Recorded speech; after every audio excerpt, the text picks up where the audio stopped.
Congress വിമതനായ P K. രാഗേഷിനെ പാർട്ടിയിൽ തിരിച്ചെടുക്കാൻ ധാരണയായതോടെ കോർപ്പറേഷനിലെ പ്രതിസന്ധി അവസാനിക്കുമെന്നായിരുന്നു കണക്കുകൂട്ടൽ. എന്നാൽ നിലപാട് കടുപ്പിച്ച് രാഗേഷ് രംഗത്ത് വന്നതോടെ കോൺഗ്രസ് വീണ്ടും പ്രതിസന്ധിയിലായി. കെ. സുധാകരനെ വിമർശിക്കാനും രാഗേഷ് മറന്നില്ല.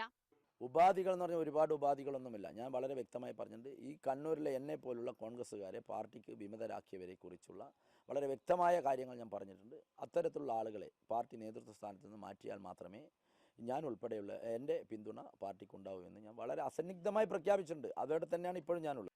ജില്ലയിലെത്തിയ കോൺഗ്രസ് നേതാവ് എം ഹസൻ കെ.പി.സി.സി ഉപസമിതി അംഗങ്ങളുമായി നിരവധി തവണ ചർച്ച നടത്തി. രാഗേഷ് പാർട്ടിയെ പിന്തുണയ്ക്കുമെന്ന പ്രതീക്ഷയും അദ്ദേഹം മാധ്യമങ്ങളോട് പങ്കുവച്ചു. ഈ വിമതനായി നിന്ന് ജയിച്ച ഒരാളിൻ്റെ പിന്തുണയെ സംബന്ധിച്ച് കെ.പി.സി.സി പൊതുവായിട്ടൊരു തീരുമാനം എടുത്തിട്ടുണ്ട്. ആ പിന്തുണ തേടാം. പക്ഷേ ഉപാധികളോടുകൂടി പറ്റില്ല എന്നുള്ളത് കെ.പി.സി.സി പ്രസിഡന്റ് ഇന്നലെ വ്യക്തമാക്കി.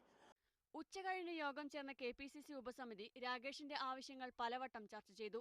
എന്നാൽ ഡെപ്യൂട്ടി മേയർ സ്ഥാനം വേണമെന്ന ആവശ്യം കൂടി രാഗേഷ് മുന്നോട്ട് വെച്ചതോടെ ചർച്ച വഴിമുട്ടി. നേതാക്കൾ നിരവധി തവണ രാഗേഷിനെ ഫോണിൽ ബന്ധപ്പെട്ടെങ്കിലും വിട്ടുവീഴ്ചയ്ക്ക് തയ്യാറായില്ല. മണിക്കൂറുകൾ നീണ്ട ചർച്ച അതോടെ അവസാനിച്ചു. ഇനി ഔദ്യോഗിക തലത്തിൽ ചർച്ചയില്ലെന്നാണ് പാർട്ടി നിലപാട്. മീഡിയ 1 കണ്ണൂർ.